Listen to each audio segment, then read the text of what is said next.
이 이야기는 서울의 한 호텔에서 일어난 실제 사연을 바탕으로 각색한 것입니다. 11월의 서울 하늘은 유난히 높고 푸르렀습니다. 그랜드 파라다이스 호텔 앞에 검은색 벤츠가 조용히 멈춰섰죠. 차에서 내린 남자는 70대 중반의 김도현 회장이었습니다. 회색 정장을 단정하게 차려입은 그의 모습에서는 수십 년간 사업계를 호령해온 카리스마가 느껴졌어요. 회장님 도착했습니다. 운전기사가 공손하게 인사를 건네자 김도현은 고개만 끄덕였습니다. 말수가 적은 그였지만 그의 눈빛에는 깊은 피로가 서려 있었어요. 70이 넘은 나이에도 여전히 현역으로 뛰고 있는 그였지만 최근 들어 몸과 마음이 예전 같지 않다는 걸 스스로도 느끼고 있었죠. 호텔 로비에 발을 들여놓자 대리석 바닥에 울려 퍼지는 발소리가 웅장했습니다. 천장까지 뻗은 화려한 샹들리에가 따스한 빛을 내뿜고 있었고 로비 한편에서는 잔잔한 피아노 선율이 흘러나오고 있었어요. 김도현은 잠시 발걸음을 멈추고 주변을 둘러보았습니다. 역시 소문대로군. 그랜드 파라다이스 호텔은 서울에서도 손꼽히는 고급 호텔이었죠. 최근 인수를 검토하고 있던 그였기에 직접 와서 둘러보고 싶었던 것입니다. 하지만 사실 그보다 더 큰 이유가 있었어요. 요즘 밤마다 찾아오는 불면증과 공허함을 달래기 위해서였습니다. 어서 오세요, 회장님. 프런트 데스크에서 젊은 여직원이 환한 미소를 지으며 다가왔습니다. 이름표에는 이수진이라고 적혀 있었어요. 20대 중반으로 보이는 그녀는 단정한 유니폼을 입고 있었지만 그 속에서도 따뜻한 인상이 느껴졌죠. 미리 예약해 주신 프레지덴셜 스위트 확인됐습니다. 이쪽으로 안내해 드릴게요. 수진의 목소리는 차분하면서도 친근했습니다. 김도현은 그녀의 말에 고개만 끄덕이며 따라갔어요. 그런데 이상했습니다. 걸어가는 수진의 뒷모습을 보는 순간 왠지 모를 친숙함이 느껴졌거든요. 엘리베이터 안에서 수진이 말을 건넸습니다. 오늘 날씨가 참 좋죠? 가을 하늘이 이렇게 맑은 날엔 호텔 옥상 정원에서 차 한잔 드시는 것도 좋을 것 같아요. 그런가요? 김도현의 대답은 짧았지만 그는 수진의 말투에서 뭔가 다른 느낌을 받았습니다. 다른 호텔 직원들과는 달리 그녀에게서는 진심이 느껴졌거든요. 마치 오랜 친구나 가족이 건네는 말처럼요. 저희 호텔은 20년 전에 처음 문을 열었는데 그때부터 지금까지 많은 분들이 찾아주고 계세요. 아마 회장님께서도 편안하게 지내실 수 있을 거예요. 20년 전. 그 말을 들은 순간 김도현의 가슴이 덜컥 내려앉았습니다. 20년 전은 그에게 있어서 잊을 수 없는 해였거든요. 딸 부부가 교통사고로 세상을 떠나고 5살배기 손녀 수진이가 실종된 해였으니까요. 수진이. 엘리베이터 안에서 그 이름을 되뇌던 김도현은 앞에 서 있는 여직원의 이름표를 다시 보았습니다. 이수진. 같은 이름이었어요. 하지만 그럴 리가 없었습니다. 그렇게 많은 사람들이 찾아도 결국 찾지 못했던 손녀가 이런 곳에 있을 리가요. 최상층에 도착하자 수진이 카드키로 문을 열어주었습니다. 프레지덴셜 스위트입니다. 혹시 필요한 것이 있으시면 언제든지 연락주세요. 제가 담당으로 모실게요. 넓은 거실과 침실, 그리고 서울 시내가 한눈에 내려다 보이는 커다란 창문이 있는 스위트룸이었습니다. 김도현은 창가에 서서 바깥 풍경을 바라보았어요. 저 멀리 한강이 보이고 그 너머로 펼쳐진 도시의 불빛들이 반짝이고 있었습니다. 경치가 정말 좋네요. 네, 특히 해질 무렵에는 더욱 아름다워요. 많은 분들이 이 시간을 가장 좋아하시거든요. 수진의 말에 김도현은 고개를 돌려 그녀를 바라보았습니다. 그런데 이상했어요. 그녀의 얼굴을 보는 순간 마음 깊은 곳에서 뭔가 뜨거운 것이 올라오는 느낌이었습니다. 마치 오래전 잃어버린 무언가를 다시 찾은 것 같은 느낌이었죠. 실례지만 여기서 일하신 지 오래되셨나요? 김도현의 질문에 수진이 밝게 웃으며 대답했습니다. 아직 3년 정도밖에 안 됐어요. 그전에는 다른 곳에서 일했고, 사실 어렸을 때부터 고아원에서 자라서 이것저것 해봤거든요. 고아원. 그 말을 들은 순간 김도현의 심장이 빠르게 뛰기 시작했습니다. 손녀 수진이가 실종된 후 그가 가장 먼저 뒤진 곳이 바로 고아원들이었거든요. 하지만 아무리 찾아도 찾을 수 없었습니다. 그렇군요. 김도현은 겉으로는 평정을 유지했지만 속으로는 온갖 생각들이 소용돌이치고 있었습니다. 앞에 서 있는 이 여자가 혹시, 정말 혹시, 그럼 편안히 쉬세요. 필요한 게 있으시면 언제든지 연락 주세요. 수진이 나간 후 김도현은 소파에 털썩 주저앉았습니다. 갑자기 몰려온 감정들을 정리하기가 어려웠거든요. 20년 동안 마음 한구석에 묻어두었던 상처가 다시 아물기 시작하는 것 같았습니다. 창밖으로 해가 지고 있었습니다. 수진이 말한 대로 정말 아름다운 노을이었어요. 하지만 김도현의 마음은 노을보다 더 복잡한 색깔로 물들어가고 있었습니다. 김도현은 창가에 서서 한참 동안 노을을 바라보았습니다. 붉은 빛이 서울 하늘을 물들이고 있었지만 그의 마음은 20년 전 그날로 돌아가 있었어요. 딸 민지와 사위 성우가 제주도 여행을 떠나던 날 5살배기 손녀 수진이가 할아버지, 빨리 돌아올게요라며 손을 흔들던 모습이 선명하게 떠올랐습니다. 그런데 그들은 돌아오지 못했어요. 제주도에서 서울로 오는 길에 일어난 교통사고로 딸 부부는 즉사했고 뒷좌석에 앉아있던 수진이는 흔적도 없이 사라져버렸습니다. 사고 현장에서 발견된 건 수진이의 신발 한 짝과 찢어진 옷 조각뿐이었죠. 수진아. 김도현은 주먹을 꽉 쥐었습니다. 그때의 기억이 선명했어요. 경찰서를 오가며 수소문했던 날들, 전국의 고아원을 뒤지며 찾아다녔던 몇 년간의 시간들. 하지만 아무리 찾아도 손녀는 나타나지 않았습니다. 시간이 지나면서 주변 사람들은 하나둘 포기하라고 했지만 김도현만은 포기할 수 없었어요. 침대 옆 서랍에서 작은 상자를 꺼냈습니다. 그 안에는 딸 민지가 수진이에게 주었던 목걸이가 들어있었어요. 작은 하트 모양의 펜던트에 수진이라는 이름이 새겨져 있었습니다. 사고 당일 아침 민지가 수진이 목에 직접 걸어주었던 그 목걸이였죠. 아빠, 수진이가 잃어버릴까봐 똑같은 걸 2개 준비했어요. 하나는 제가 가지고 있을게요. 딸의 목소리가 귓가에 맴돌았습니다. 김도현은 목걸이를 꺼내 손바닥에 올려놓았어요. 차가운 금속의 감촉이 그의 손끝에 전해졌습니다. 똑똑. 문을 두드리는 소리가 들렸습니다. 회장님, 룸서비스 가져왔습니다. 문을 열자 이수진이 카트를 끌고 서 있었습니다. 저녁 식사를 위해 주문했던 음식들이었어요. 직접 가져오셨네요. 네, 제가 담당이니까요. 어디에 놓아드릴까요? 수진이 능숙하게 테이블을 세팅하는 모습을 보며 김도현은 그녀를 유심히 관찰했습니다. 그녀의 손놀림, 말투, 심지어 웃는 모습까지 뭔가 낯익은 느낌이 계속 들었어요. 혹시 실례가 되지 않는다면 고아원에서 자라셨다고 하셨는데. 아, 네. 서울 외곽에 있는 은혜고아원에서 자랐어요. 어렸을 때 기억이 별로 없어서 정확히는 모르지만 5살 때쯤 그곳에 들어갔다고 하더라고요. 5살. 김도현의 심장이 쿵쾅거리기 시작했습니다. 손녀 수진이가 실종되었을 때의 나이와 정확히 일치했거든요.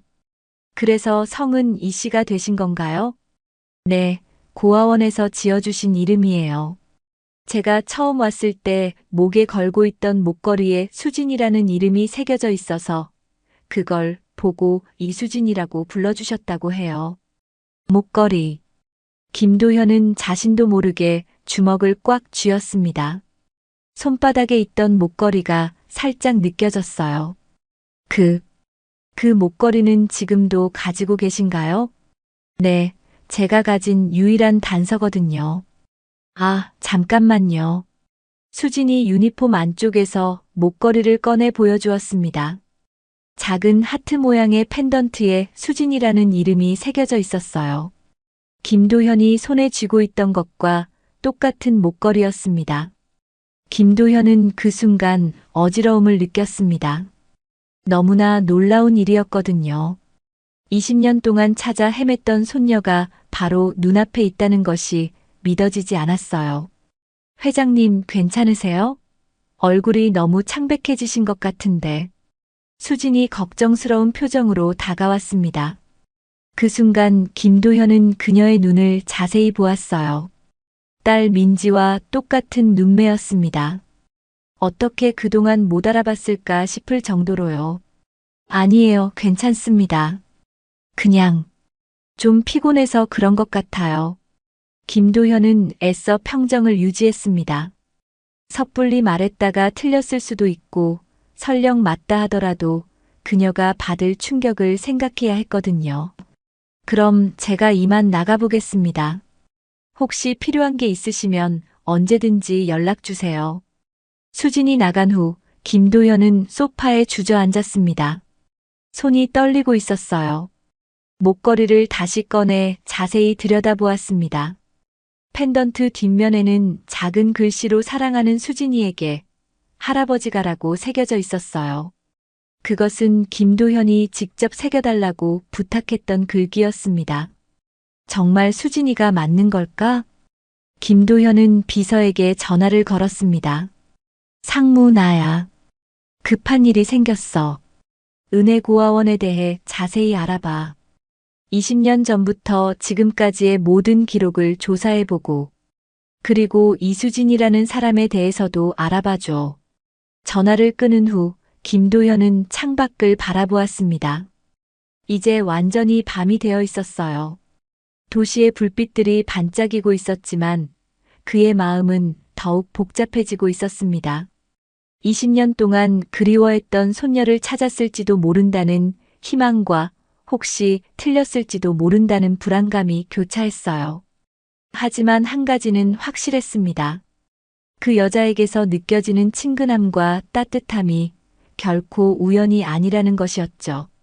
김도현은 그날 밤 잠을 이루지 못했습니다. 머릿속에서는 계속해서 수진의 모습이 떠올랐고 그녀가 정말 자신의 손녀일 가능성을 생각하니 가슴이 뛰었거든요. 동시에 만약 아니라면 어떡하나 하는 두려움도 있었어요. 새벽이 되어서야 김도현은 결심했습니다. 정확한 확인을 위해 더 많은 것들을 조사해야 한다고요. 그리고 무엇보다 수진 자신이 어떤 사람인지, 어떤 삶을 살아왔는지 알아야 했습니다. 20년이라는 시간이 그녀를 어떻게 변화시켰는지도요. 새벽 6시 김도현은 침대에서 일어났습니다. 한숨도 제대로 자지 못한 밤이었어요. 머릿속에서는 계속해서 어제 만난 수진의 모습이 맴돌고 있었습니다. 그 목걸이, 그 눈매, 그리고 무엇보다 그녀에게서 느껴졌던 묘한 친근감까지. 샤워를 하고 정장을 갈아입은 후 김도현은 서재에서 오래된 앨범을 꺼냈습니다. 늘 출장 때마다 가지고 다니는 작은 가족 사진첩이었어요. 그 안에는 딸 민지와 손녀 수진이의 사진들이 고스란히 담겨 있었습니다. 5살 수진이가 할아버지 무릎에 앉아 환하게 웃고 있는 사진을 오랫동안 바라보았어요. 통통한 볼과 반짝이는 눈, 그리고 목에 걸린 하트 목걸이까지. 어제 만난 수진과 닮은 점들을 하나씩 찾아가며 김도연의 가슴은 점점 빨리 뛰기 시작했습니다. 수진아, 정말 내가 맞니? 그때 휴대폰이 울렸습니다. 비서 박상무의 전화였어요. 회장님, 밤새 조사해봤는데요. 은혜고아원 관련해서 몇 가지 알아낸 게 있습니다. 어떤 걸 알아냈어? 20년 전, 정확히는 2004년 11월에 5살 정도로 추정되는 여자아이가 고아원에 입소했다는 기록이 있습니다. 당시 몸에 상처가 많았고 기억상실 증세를 보였다고 나와 있어요. 김도현의 손이 떨리기 시작했습니다. 손녀가 실종된 시기와 정확히 일치했거든요. 그리고 그 아이가 입소할 때 가지고 있던 유일한 물건이 목걸이 하나였다고 합니다. 하트 모양의 수진이라는 이름이 새겨진 목걸이요. 더 자세한 건 없나? 고아원 측에서도 그 아이의 정확한 신원을 파악하지 못했다고 하네요. 경찰에 신고는 했지만 당시 실종 신고와 매칭되는 사례를 찾지 못했다고 합니다. 김도현은 주먹을 꽉 쥐었습니다. 그때 자신이 얼마나 많은 곳을 뒤졌는지, 얼마나 많은 사람들에게 부탁했는지 떠올랐어요. 하지만 결국 찾지 못했습니다. 아마도 행정상의 착오나 소통 부재 때문이었을 거예요. 그 아이가 지금의 이수진이 맞다는 확신이 서나 직접적인 증거는 더 필요하지만 정황상 매우 높은 가능성이 있어 보입니다. 나이, 입소 시기, 목걸이. 모든 게 일치하거든요. 전화를 끊은 후 김도현은 한참 동안 멍하니 앉아 있었습니다. 20년 동안 포기하지 않고 찾았던 손녀가 정말 바로 코앞에 있었다는 사실이 믿어지지 않았어요. 동시에 그동안 그녀가 혼자서 얼마나 힘들게 살아왔을지 생각하니 가슴이 먹먹해졌습니다. 고아원에서 혼자서 김도현은 자책감에 휩싸였습니다. 자신이 더 열심히 찾았다면, 더 많은 방법을 동원했다면 이렇게 오랜 시간이 흐르지 않았을 텐데요. 손녀는 할아버지를 그리워하며 외롭게 자랐을 텐데 자신은 그 사실조차 모르고 지냈던 거예요. 아침 식사를 거른 채 호텔 로비로 내려갔습니다. 수진을 다시 만나고 싶었거든요. 하지만 함부로 다가갈 수도 없었어요. 아직 확실하지 않은 상황에서 섣불리 진실을 털어놓았다가 그녀에게 혼란만 줄 수도 있었으니까요. 로비에서 수진을 찾았을 때 그녀는 다른 투숙객과 대화하고 있었습니다. 환한 미소를 지으며 친절하게 응대하는 모습이 김도연의 눈에는 너무나 예뻐 보였어요. 어떻게 이렇게 밝고 긍정적으로 자랄 수 있었을까 싶었습니다. 회장님, 안녕하세요. 어제는 잘 주무셨나요? 수진이 김도현을 발견하고 다가왔습니다. 어제보다 더 자세히 보니 딸 민지를 더욱 많이 닮아 있었어요. 특히 웃을 때 눈가에 생기는 주름이 민지와 똑같았습니다. 네, 덕분에 잘 잤어요. 혹시 시간 되시면 잠깐 이야기할 수 있을까요? 물론이죠. 지금 잠깐 시간이 있어요. 둘은 로비 한쪽의 조용한 소파에 앉았습니다. 김도현은 어떻게 말을 꺼내야 할지 고민했어요. 너무 직접적으로 물어보면 그녀가 놀랄 테고 그렇다고 돌려서 말하자니 답답했습니다. 어제 고아원에서 자라셨다고 하셨는데 혹시 부모님에 대한 기억은 전혀 없으신가요? 네, 아무것도 기억나지 않아요. 의사 선생님께서는 어린 나이에 큰 충격을 받아서 그런 거라고 하시더라고요. 가끔 꿈에서 따뜻한 목소리가 들리긴 하는데 그게 정말 기억인지 아니면 제가 바라는 마음에서 나오는 건지 모르겠어요. 김도현의 가슴이 아팠습니다. 손녀가 그동안 얼마나 외로웠을지, 가족을 그리워했을지 생각하니 눈시울이 뜨거워졌어요. 그 따뜻한 목소리는 어떤 목소리인가요? 남자분 목소리 같아요. 나를 부르는 목소리. 수진아, 수진아 하고 부르는 목소리요. 그런데 누구인지는 모르겠어요. 김도현은 목이 메었습니다. 그 목소리는 분명 자신의 목소리였을 거예요. 손녀를 부르며 함께 놀아주던 목소리, 자장가를 불러주던 목소리였을 겁니다. 혹시 가족을 찾고 싶다는 생각은 해보셨나요? 물론 해봤죠.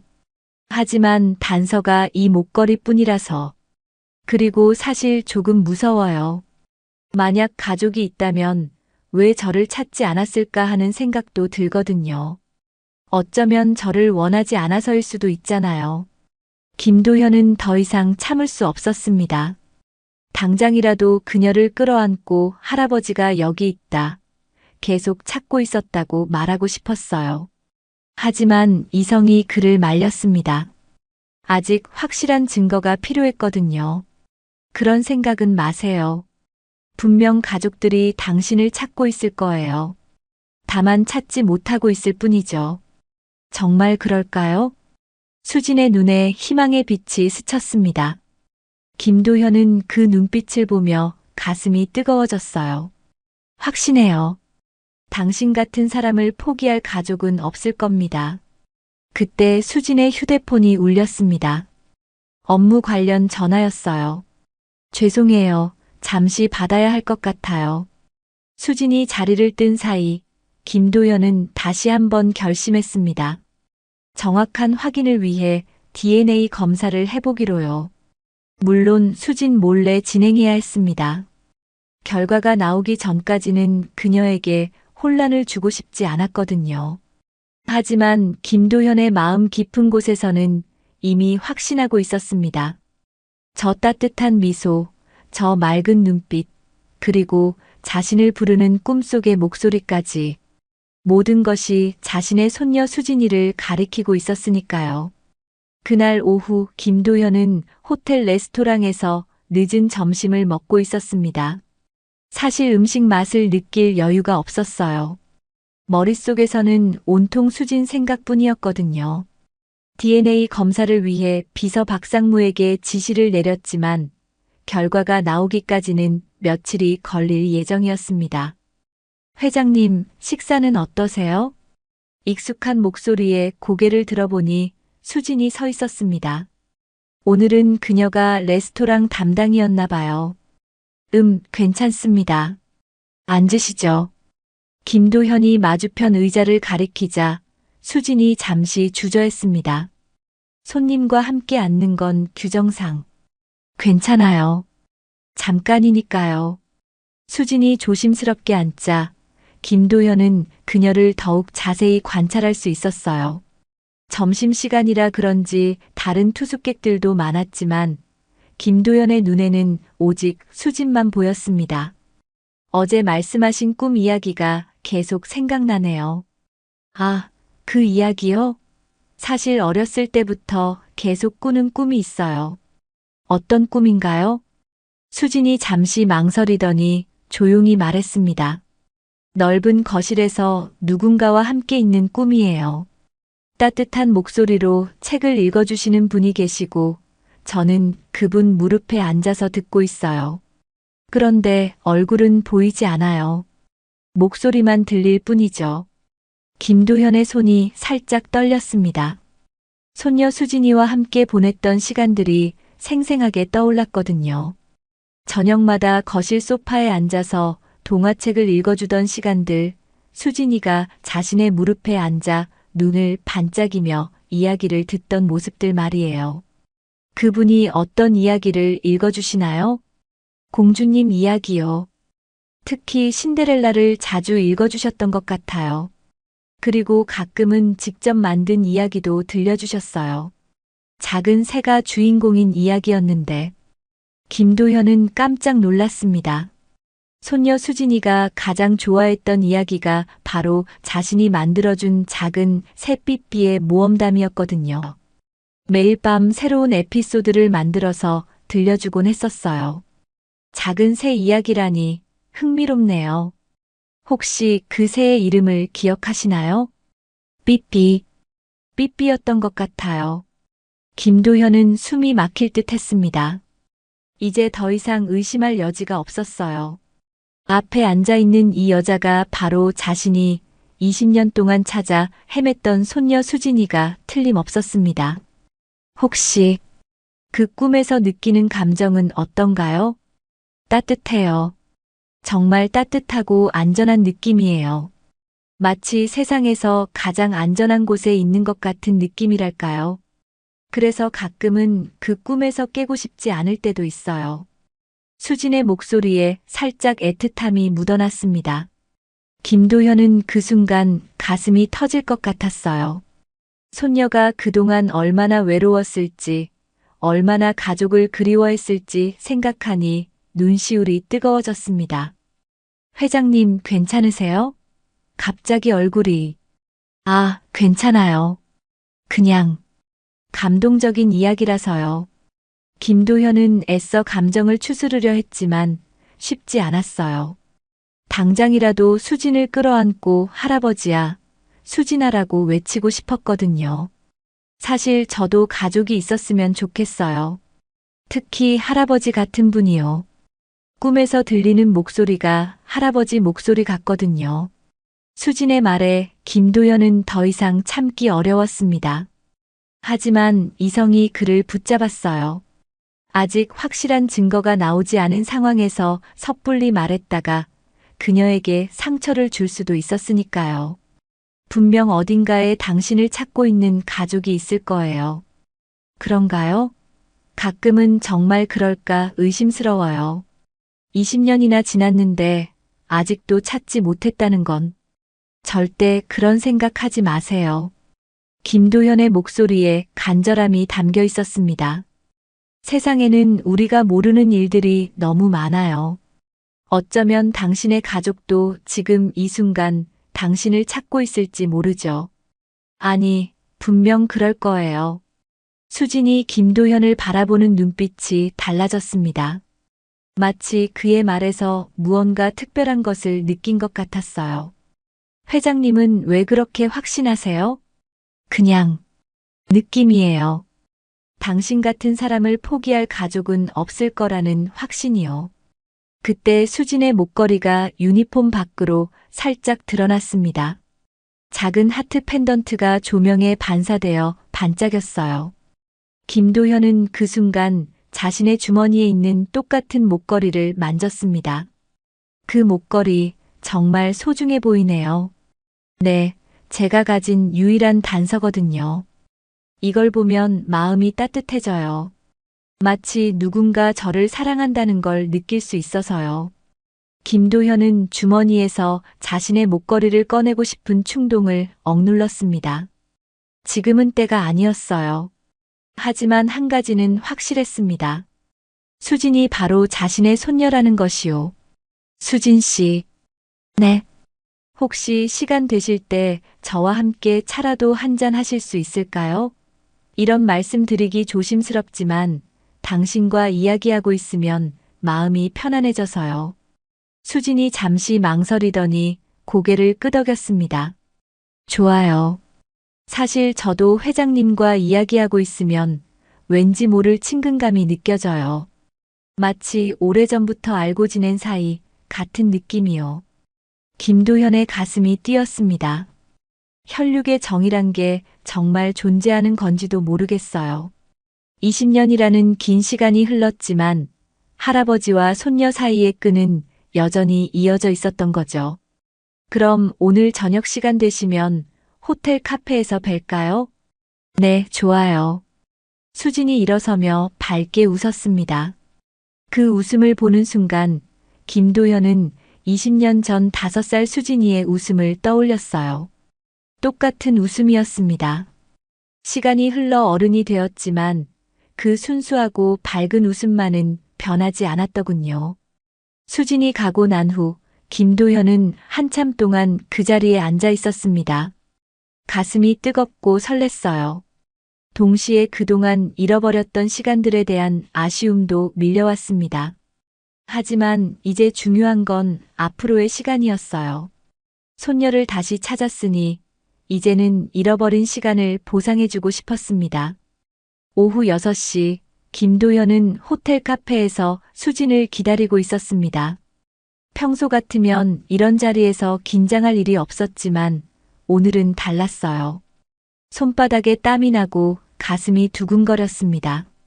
20년 만에 손녀와 제대로 된 대화를 나누게 될 테니까요. 비서 박상무에게서 온 문자를 확인했습니다. DNA 검사를 위한 모든 준비가 완료되었다는 내용이었어요. 내일이면 수진의 머리카락이나 개인용품을 통해 샘플을 채취할 수 있을 거라고 했습니다. 하지만 김도현의 마음속에서는 이미 확신이 서고 있었어요. 회장님, 오래 기다리셨나요? 수진이 나타났습니다. 근무복에서 갈아입은 연한 분홍색 블라우스와 검은색 치마 차림이었어요. 단정하면서도 우아한 모습이 딸 민지의 젊은 시절과 너무나 닮아 있었습니다. 아니에요. 저도 방금 왔어요. 앉으세요. 둘은 창가 자리에 앉았습니다. 밖으로는 서울의 야경이 펼쳐져 있었어요. 수진이 메뉴판을 보며 말했습니다. 저는 아메리카노로 할게요. 회장님은 어떤 걸로 하시겠어요? 저도 같은 걸로요. 주문을 마친 후 김도현은 조심스럽게 말을 꺼냈습니다. 오늘 오후에 생각해보니 저에게도 손녀가 하나 있었거든요. 수진의 눈빛이 반짝였습니다. 정말요? 지금은 어디 계세요? 그게 김도현의 목소리가 살짝 떨렸어요. 20년 전에 잃어버렸어요. 잃어버렸다고요? 딸 부부가 교통사고로 세상을 떠나면서 5살이었던 손녀가 실종됐어요. 그때부터 지금까지 계속 찾고 있지만 수진의 얼굴이 점점 창백해졌습니다. 자신의 나이 고아원에 들어간 시기와 너무나 일치했거든요. 혹시 그 손녀분 이름이 뭐였나요? 수진이었어요. 커피잔을 들고 있던 수진의 손이 떨리기 시작했습니다. 김도현은 그 모습을 보며 더 이상 돌려서 말할 수 없다고 생각했어요. 그리고 그 아이가 목에 차고 있던 목걸이가 있었는데 김도현이 주머니에서 목걸이를 꺼내 테이블 위에 올려놓았습니다. 수진이 차고 있는 것과 똑같은 하트 모양의 펜던트였어요. 이게 수진이 자신의 목걸이를 만지며 말을 잇지 못했습니다. 두 목걸이는 완전히 똑같았어요. 사실 이 목걸이는 딸이 손녀에게 준 것의 짝이에요. 혹시나 해서 똑같은 걸 2개 준비했거든요. 하나는 손녀가 차고 하나는 우리가 보관하면서요. 수진의 눈에 눈물이 맺히기 시작했습니다. 그럼 혹시 당신이 제 손녀 수진이가 아닐까 생각하고 있어요. 김도현의 말에 수진은 완전히 말을 잃었습니다. 꿈에서만 들었던 따뜻한 목소리, 자신을 부르던 그 음성이 바로 앞에 앉아 있는 이분의 목소리였던 거죠. 하지만 확실하지 않으니까 성급하게 결론 내리고 싶지는 않아요. 다만 김도현이 수진의 손을 살짝 잡았습니다. 당신을 처음 봤을 때부터 느꼈던 이 친근함, 이 따뜻함이 단순한 우연은 아닌 것 같아요. 수진이 고개를 들어 김도현을 바라봤습니다. 눈물이 뺨을 타고 흘러내리고 있었어요. 저도 느꼈어요. 처음 뵈었을 때부터 왠지 낯설지 않았거든요. 마치 어디선가 만난 적이 있는 것 같은 느낌이었어요. 꿈에서 들었던 목소리는 어떤가요? 지금 제 목소리와 비슷한가요? 수진이 고개를 끄덕였습니다. 네, 똑같아요. 꿈에서 저를 부르던 바로 그 목소리예요. 김도현의 눈에도 눈물이 맺혔습니다. 20년 동안 품어왔던 그리움과 죄책감, 그리고 이제야 찾았다는 안도감이 한꺼번에 밀려왔거든요. 수진아. 그 부름에 수진이 더욱 크게 울음을 터뜨렸습니다. 어린 시절부터 꿈에서 들었던 바로 그 부름이었어요. 할아버지. 정말 할아버지인가요? 그래, 수진아. 할아버지야. 김도현도 더 이상 감정을 억누르지 못했습니다. 20년 동안 참아왔던 눈물이 쏟아져 내렸어요. 20년 동안 너를 찾았어. 하루도 포기한 적이 없었단다. 저도 가족이 어딘가에 있을 거라고 믿었어요. 특히 꿈에서 들리는 목소리의 주인을 언젠가는 만날 수 있을 거라고 생각했거든요. 둘은 카페 한복판에서 서로를 바라보며 울었습니다. 주변 사람들의 시선 따위는 중요하지 않았어요. 20년 만에 재회였으니까요. 수진아, 그동안 많이 힘들었지? 괜찮았어요. 고아원 원장님과 선생님들이 잘 돌봐주셨거든요. 그리고 저는 할아버지가 언젠가는 찾아오실 거라고 믿고 있었어요. 김도현은 손녀의 말에 가슴이 아팠습니다. 어린 나이에 부모를 잃고 혼자가 되었는데도 이렇게 밝고 긍정적으로 자랐다는 게 대견하면서도 안쓰러웠어요. 할아버지가 미안해. 더 빨리 찾았어야 했는데. 아니에요. 할아버지 잘못이 아니에요. 이렇게 다시 만날 수 있게 된 것만으로도 감사해요. 수진이 김도현의 손을 꼭 잡았습니다. 그 순간 김도현은 20년 전 5살 수진이가 자신의 손을 잡던 감촉을 떠올렸어요. 손은 커졌지만 그 따뜻함은 여전했습니다.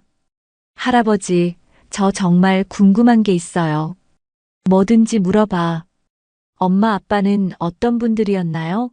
저에 대한 기억이 거의 없어서요. 김도현은 잠시 망설였습니다. 딸 부부의 죽음에 대해 어떻게 말해야 할지 고민되었거든요.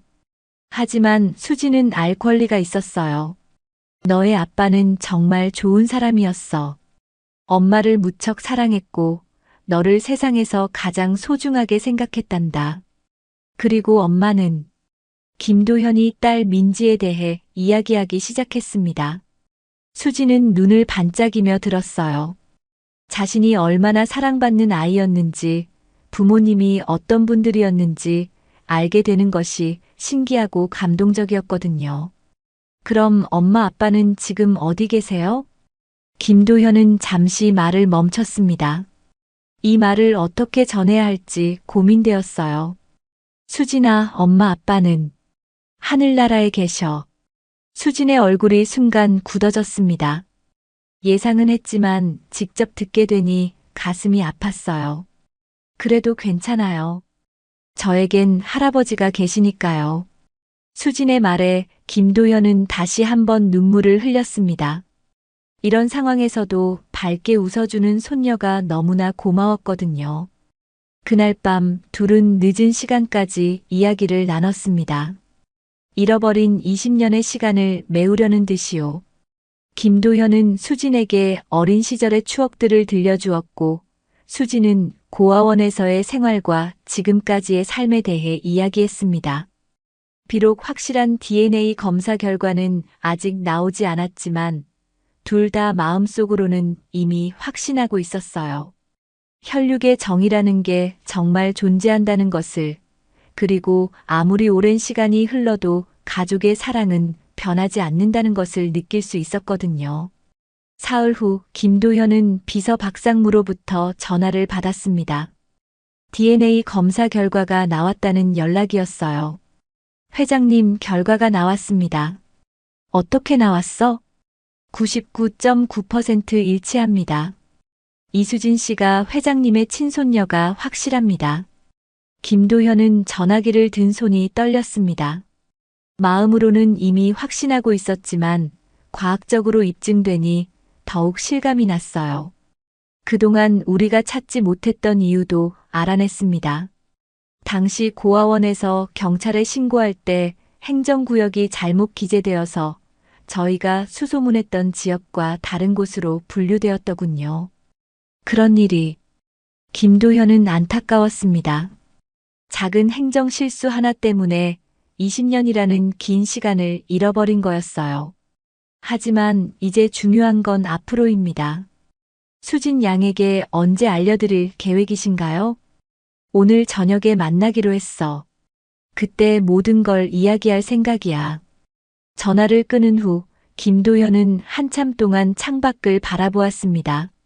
확실한 증거를 손에 쥐고 있으니 마음이 한결 가벼워졌어요. 이제 떳떳하게 수진을 손녀라고 부를 수 있었거든요. 저녁 6시, 둘은 호텔 근처의 조용한 한식당에서 만났습니다. 김도현이 수진을 위해 특별히 예약한 곳이었어요. 프라이빗한 룸에서 편안하게 이야기할 수 있었습니다. 할아버지, 오늘은 왜 이런 좋은 곳을 예약하셨어요? 며칠 전부터 수지는 자연스럽게 김도현을 할아버지라고 부르고 있었어요. 아직 공식적으로 확인된 건 아니었지만 둘 다 마음으로는 이미 받아들이고 있었거든요. 수진아, 오늘 너에게 중요한 이야기를 해주고 싶어서 그래. 김도현이 주머니에서 봉투를 꺼냈습니다. DNA 검사 결과서가 들어있었어요. 이게 뭐예요? 우리가 정말 할아버지와 손녀 사이가 맞는지 확인해 본 검사 결과야. 수진이 서류를 읽어보는 동안 김도현은 긴장하며 그녀의 표정을 살폈습니다. 수진의 눈이 점점 커지더니 마침내 김도현을 바라봤어요. 정말 할아버지가 맞는 거예요? 그래, 수진아. 이제 확실해졌어. 수진이 다시 한번 눈물을 흘리기 시작했습니다. 기쁨의 눈물이었어요. 20년 동안 꿈에서만 만났던 할아버지가 정말 제 앞에 나타나신 거예요? 그래, 할아버지가 여기 있어. 이제 다시는 너를 놓치지 않을 거야. 김도현도 감정이 복받쳐 올랐습니다. 20년 만에 진짜 가족을 되찾은 거였어요. 할아버지, 그동안 정말 많이 보고 싶었어요. 꿈에서 들리는 목소리만으로는 아쉬웠거든요. 할아버지도 마찬가지야. 하루하루가 너무 길었어. 둘은 잠시 말없이 서로를 바라보며 감격했습니다. 20년이라는 세월이 만들어낸 간격이 서서히 좁혀지는 느낌이었어요. 수진아, 할아버지가 궁금한 게 있어. 그동안 어떻게 살아왔는지 자세히 들려줄 수 있겠니? 수진이 고개를 끄덕이며 이야기를 시작했습니다. 고아원에서는 정말 좋은 분들이 돌봐주셨어요. 특히 김 원장님은 저를 친딸처럼 아껴주셨거든요. 공부도 열심히 했고 고등학교 졸업 후에는 호텔 경영학과에 진학했어요. 대학까지 나왔구나. 네, 장학금을 받아서요. 그리고 졸업 후 바로 이 호텔에 취직했어요. 처음에는 인턴으로 시작했는데 열심히 일해서 지금은 정직원이 되었어요. 김도현은 손녀가 이렇게 훌륭하게 자란 것이 자랑스러웠습니다. 어려운 환경에서도 굴복하지 않고 꿋꿋하게 살아온 모습이 대견했어요. 친구들은 많니? 네, 직장 동료들과 친하게 지내고 있어요. 그리고 고아원에서 함께 자란 언니, 동생들과도 계속 연락하고 지내요. 연애는 안 하니? 수진이 살짝 얼굴을 붉혔습니다. 아직은 일에 집중하고 싶어요. 그리고 사실 혼자 사는 게 익숙해져서요. 김도현은 그 말이 안타까웠어요.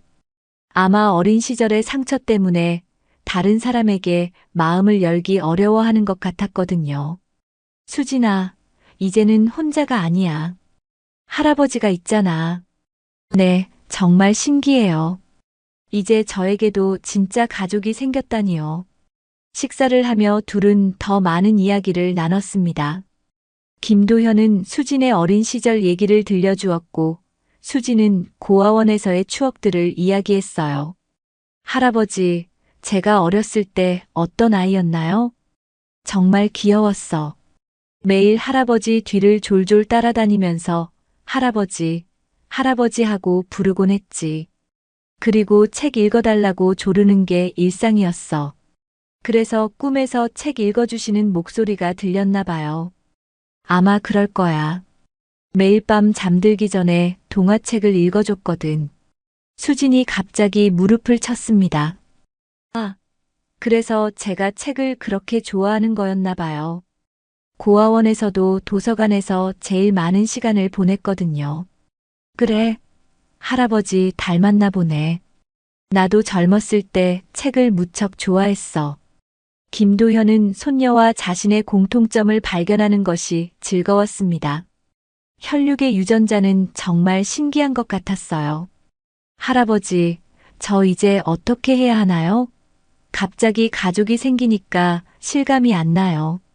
천천히 하면 돼. 할아버지도 마찬가지야. 20년 동안 혼자 지내다가 갑자기 손녀가 생기니까 어색하기도 하고 하지만 좋아요. 이제 명절 때 혼자 있지 않아도 되잖아요. 수진의 말에 김도현은 가슴이 찡했습니다. 그동안 명절마다 혼자 있었을 손녀를 생각하니 미안한 마음이 들었어요. 앞으로는 할아버지와 함께 보내자. 그리고 수진아, 호텔 일 그만두고 할아버지 회사에서 일하는 건 어떨까? 정말요? 하지만 제가 자격이 될까요? 당연하지. 우리 수진이가 얼마나 똑똑하고 능력 있는데. 게다가 호텔 경영학까지 전공했잖아. 수진이 고민하는 표정을 지었습니다. 조금 더 생각해 볼게요. 갑자기 모든 게 바뀌면 적응하기 어려울 것 같아서요. 그래, 천천히 생각해봐. 할아버지는 언제든지 기다릴 수 있어. 김도현은 손녀를 재촉하고 싶지 않았어요.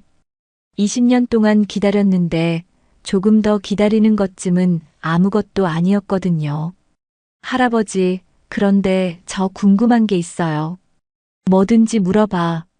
할아버지는 저를 못 찾아서 많이 힘드셨을 것 같은데 어떻게 견디셨어요? 김도현은 잠시 침묵했습니다. 그 시간들을 떠올리니 가슴이 아팠어요. 사실 정말 힘들었어. 특히 처음 몇 년은. 하지만 수진이가 어딘가에서 건강하게 살고 있을 거라는 믿음으로 버텼지. 저도 그랬어요. 언젠가는 가족을 만날 수 있을 거라고 믿었거든요. 둘은 서로를 바라보며 미소를 지었습니다. 힘든 시간들을 견딜 수 있었던 건 서로에 대한 믿음 때문이었던 거죠. 일주일 후 김도현은 수진을 데리고 가족 묘지를 찾았습니다. 딸 민지와 사위 성우가 잠들어 있는 곳이었어요. 수진에게 부모님께 인사를 드릴 기회를 주고 싶었거든요. 할아버지, 여기가 엄마 아빠가 계신 곳이에요? 그래, 수진아.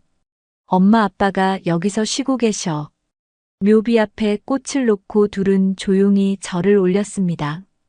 수진의 눈에서는 눈물이 흘러내렸어요. 기억나지 않는 부모님이었지만 이렇게 만나게 되니 가슴이 뭉클했습니다. 엄마, 아빠, 수진이에요. 늦었지만 인사드려요. 수진이 묘비에 손을 대고 속삭였습니다. 김도현은 그 모습을 보며 가슴이 먹먹해졌어요. 민지야, 성우야, 수진이를 찾았어. 우리 수진이가 이렇게 훌륭하게 자랐단다. 김도현도 딸 부부에게 조용히 말을 걸었습니다. 20년 만에 전하는 좋은 소식이었어요. 묘지를 나서며 수진이 말했습니다. 할아버지, 엄마 아빠도 저희가 다시 만난 걸 기뻐하실까요? 당연하지. 하늘에서 지켜보고 계실 거야. 앞으로 자주 와서 인사드리고 싶어요. 그래, 우리 함께 오자. 그날 오후 김도현은 수진을 자신의 집으로 데려갔습니다. 강남에 있는 대저택이었어요. 수진은 웅장한 규모에 놀라며 김도현을 따라 들어갔습니다. 와, 정말 크네요. 할아버지 혼자 이런 큰 집에서 사세요? 그래, 너무 넓어서 가끔 외로웠는데 이제 수진이가 있으니까 좋을 것 같아. 집 안을 둘러보며 김도현은 수진에게 어린 시절 함께 보냈던 공간들을 보여주었어요. 거실 소파에서는 매일 밤 책을 읽어주었고 정원에서는 함께 꽃을 키웠다고 했습니다. 이 방이 수진이 방이었어. 김도현이 2층의 한 방문을 열었습니다. 분홍색 벽지와 작은 침대, 그리고 곳곳에 놓인 인형들이 그대로 보존되어 있었어요. 할아버지가 이 방을 그대로 두셨어요? 응, 언젠가 수진이가 돌아올 거라고 믿었거든. 수진이 방 안을 둘러보며 감동했습니다. 기억나지는 않았지만 왠지 모르게 익숙한 느낌이 들었어요. 이 곰 인형은 제가 가장 좋아했던 거예요? 맞아. 잠들 때마다 꼭 안고 자곤 했지. 수진이 곰 인형을 안아보니 마음이 따뜻해졌습니다. 어린 시절의 기억은 사라졌지만 몸이 기억하는 느낌이 있었어요. 할아버지, 제가 여기서 살아도 될까요? 물론이지. 이제 이 집이 내 집이기도 해. 그날 저녁 둘은 함께 저녁 식사를 준비했습니다. 수진이 요리를 도와주니 김도연은 오랜만에 따뜻한 가정의 느낌을 만끽할 수 있었어요. 할아버지, 제가 만든 김치찌개 어때요? 정말 맛있어. 우리 수진이가 요리도 잘하는구나. 고아원에서 배웠거든요. 나이 든 분들이 좋아할 만한 음식도 많이 알아요.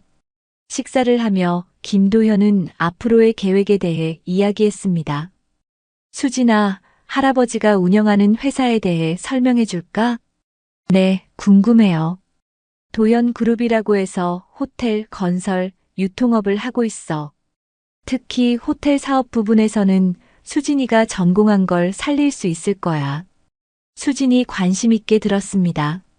정말 제가 도움이 될 수 있을까요? 당연하지. 그리고 언젠가는 수진이가 이 모든 걸 물려받게 될 거야. 물려받는다고요? 수진이 깜짝 놀랐습니다.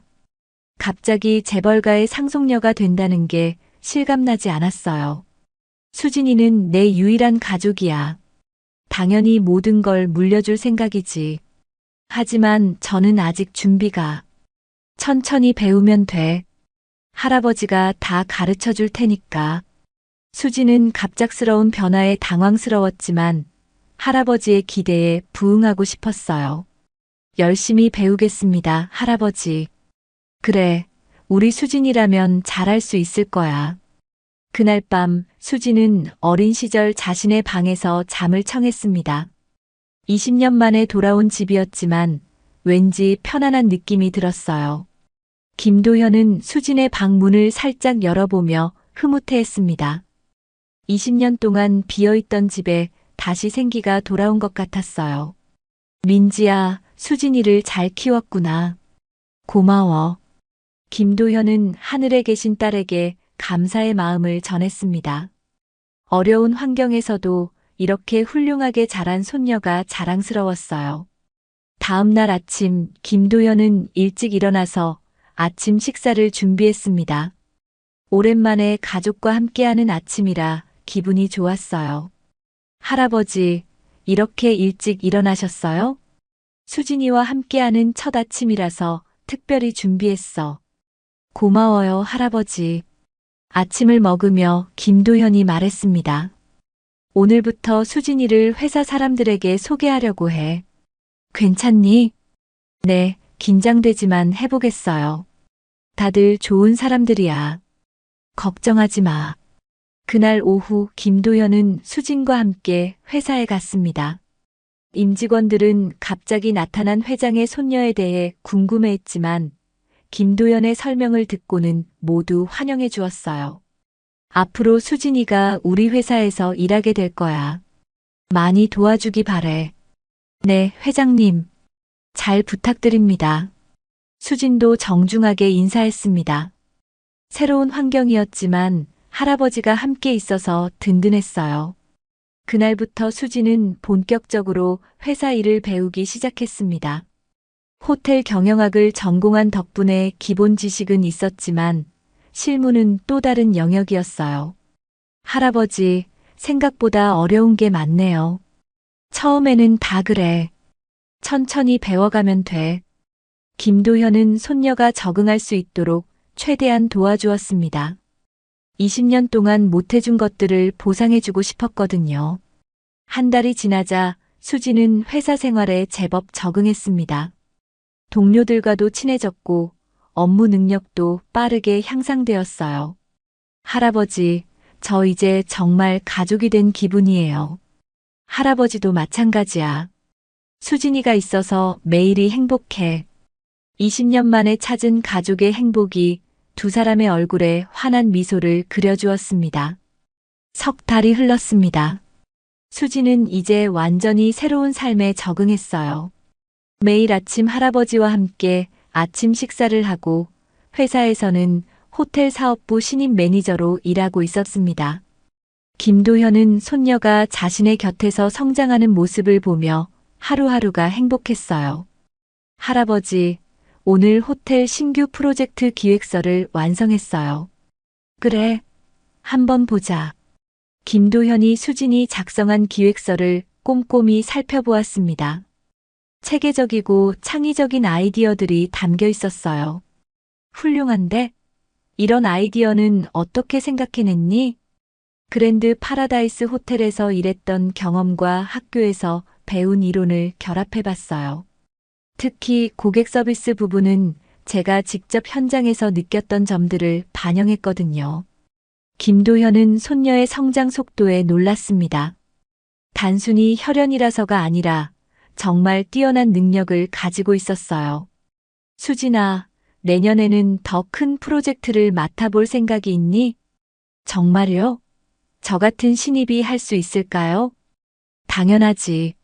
할아버지가 보기에는 벌써 준비가 다 되어 있어. 그때 비서 박상무가 들어왔습니다. 회장님, 중요한 손님이 오셨다는 연락이 왔습니다. 누구인데? 은혜고아원 김혜숙 원장님이신데요. 수진 양을 만나러 오셨다고 합니다. 수진이 깜짝 놀라며 일어났습니다. 원장님이 오셨다고요? 어떻게 저희 회사를 아셨지? 아마 신문 기사를 보셨나 봐요. 최근에 회장님 손녀 이야기가 언론에 나왔었거든요. 김도현과 수진의 재회 소식은 감동적인 이야기로 화제가 되었었어요. 물론 김도현이 의도한 건 아니었지만 언론에서 관심을 보였던 거죠. 그럼 바로 모시고 와. 잠시 후 60대 중반의 단정한 여성이 들어왔습니다. 김혜숙 원장은 수진을 키워준 은인이나 다름없었어요. 수진아, 원장님, 두 사람이 반갑게 포옹했습니다. 김도현은 그 모습을 보며 가슴이 뭉클했어요. 자신이 키우지 못했던 시간 동안 손녀를 돌봐준 분이었거든요.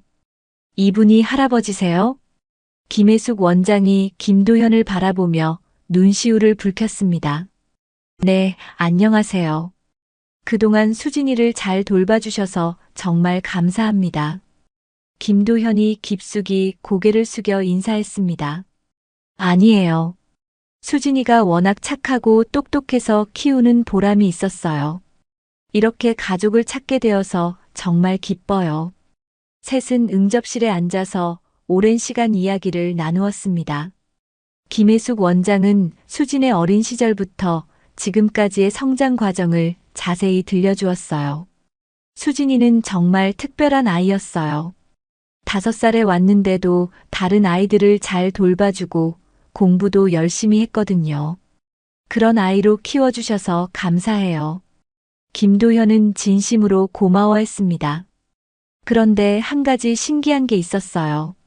수진이는 항상 언젠가 가족이 저를 찾으러 올 거예요 라고 말했거든요. 다른 아이들은 포기하는 경우가 많은데 수진이만은 끝까지 믿고 있더라고요. 수진이 부끄러워하며 말했습니다. 어렸을 때부터 그런 확신이 있었어요. 꿈에서 계속 할아버지 목소리가 들렸거든요. 정말 신기한 일이에요. 혈육의 정이라는 게 정말 존재하나 봐요. 김혜숙 원장이 감탄하며 말했습니다. 저녁 식사를 함께한 후 김혜숙 원장이 돌아가기 전에 김도현이 제안했습니다. 원장님, 고아원 운영하시는데 어려운 점은 없으신가요? 사실 항상 운영비가 부족해서 고민이에요. 정부 지원만으로는 한계가 있거든요. 그럼 저희 재단에서 정기적으로 후원하겠습니다. 수진이를 키워주신 은혜를 갚고 싶어요. 정말요? 너무 감사해요. 김도현은 그날부터 은혜고아원을 정기 후원하기로 했습니다. 손녀를 키워준 곳에 보답하고 싶었거든요. 그로부터 몇 주 후 김도현은 수진에게 특별한 제안을 했습니다. 수진아, 내년에 유럽 지사에서 일해보는 건 어떨까? 유럽이요? 응, 런던 지사에 호텔 신규 사업 담당자가 필요해. 좋은 경험이 될 것 같은데. 수진이 잠시 고민했습니다. 할아버지와 떨어져 있게 되는 건 아쉽지만 좋은 기회인 것 같아요. 그래, 할아버지도 가끔 런던에 출장 갈 테니까 자주 볼 수 있어. 김도현은 손녀가 더 넓은 세상에서 경험을 쌓기를 바랐습니다. 크리스마스 이브 김도현과 수지는 처음으로 함께 크리스마스를 보냈습니다. 거실에는 큰 트리가 세워져 있었고 벽난로에는 따뜻한 불이 타오르고 있었어요. 할아버지, 이번이 제 인생에서 가장 따뜻한 크리스마스예요. 할아버지도 마찬가지야. 수진이가 있어서 모든 게 특별해. 두 사람은 벽난로 앞에 앉아서 지난 일들을 돌아보았습니다. 할아버지, 혹시 후회하지 않으세요? 갑자기 손녀가 나타나서 생활이 바뀌었잖아요. 무슨 소리야? 수진이는 할아버지에게 일어난 가장 좋은 일이야.